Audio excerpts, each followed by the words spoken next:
मोहतरम नाजरीन आदाब जी टुडे न्यूज़ में आप सभी का खैर मकदम है।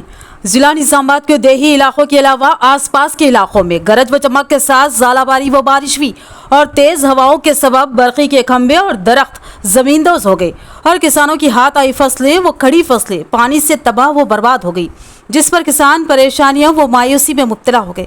इसके अलावा चंद्रायनपल्ली में वाक़ टीन शेड के मकानों की छतें हवा में उड़ गई।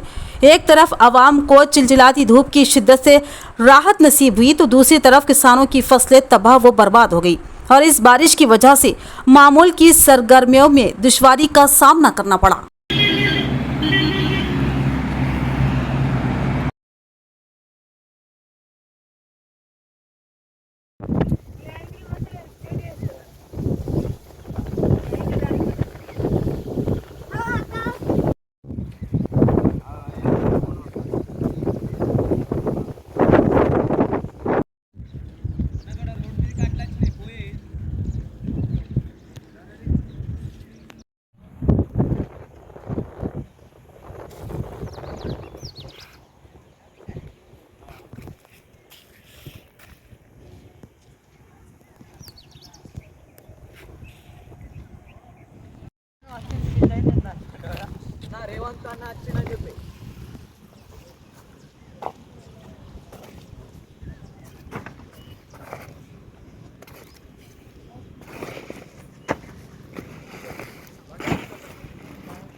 Barish, lewat tak yo.